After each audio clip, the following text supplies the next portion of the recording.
In a 16th century painting, an artist portrayed Prudence as a man with three heads.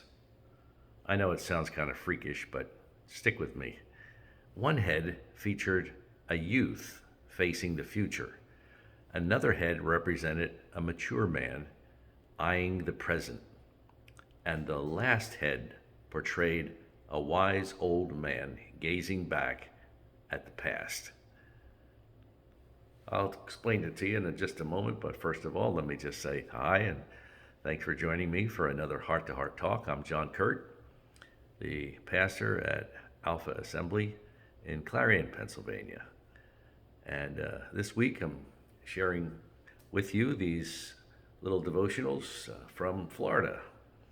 We are down here with some friends visiting, and I always like to be faithful to what I have committed, and I think that's something that we all should do.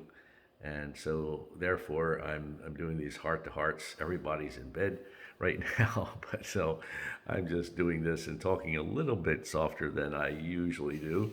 But I hope you can all hear me okay. So, let's just look at this. So, over these three heads, over their heads, the artist wrote a Latin phrase that translates from the example of the past, the man of the present acts prudently so as not to imperil the future. Now, oftentimes our past failures and fear of repeating them again and again and again that torment us.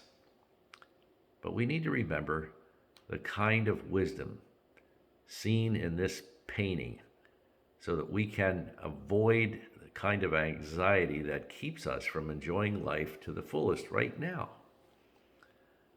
You know, the Apostle Paul was able to forget his past and to look forward to the future. He said, "One thing I do, forgetting what's behind, I press toward the goal to win the prize for which God has called me heavenward in Christ Jesus."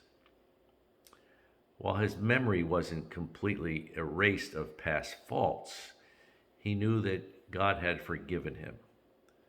Don't let your past cloud your present and your future.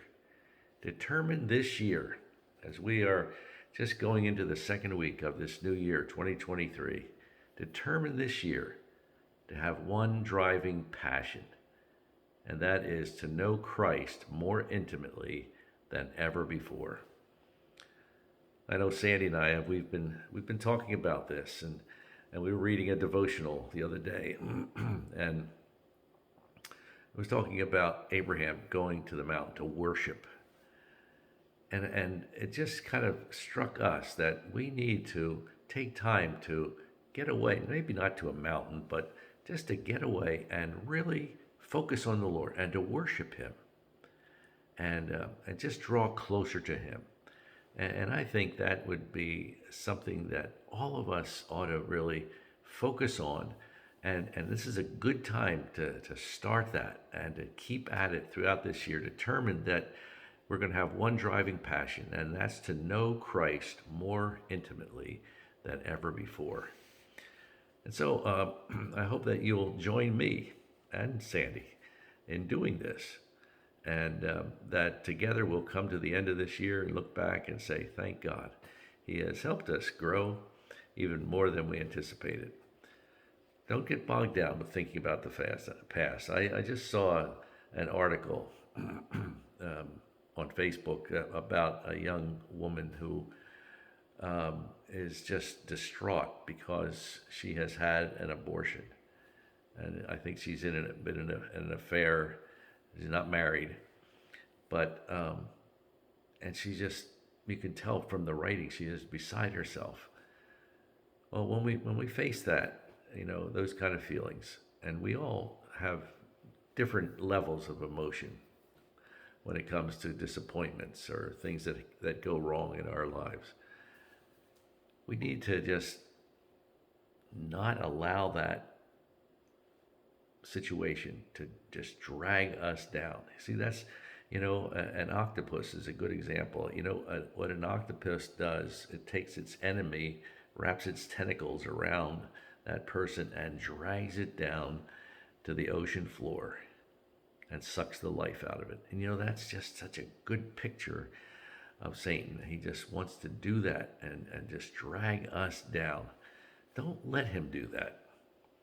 And the thing that can help us, what can really help us to be stronger, is to just have this driving passion to know Christ more intimately than ever before. Well, that's it for today, and I hope it really hits home. I hope it touches you. Maybe it doesn't touch you, but maybe you know somebody that needs to hear that. And I trust that you'll share that with them. Well, thanks for joining me once again.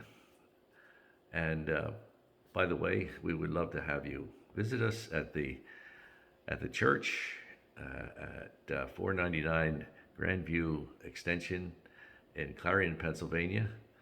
Alpha Assembly, just a little church. It's a growing church though, and we would love to have you there. So God bless you. Have a great day today, and I pray God's blessing upon you. See you again soon, Lord willing, for another heart-to-heart talk. God bless. Bye-bye.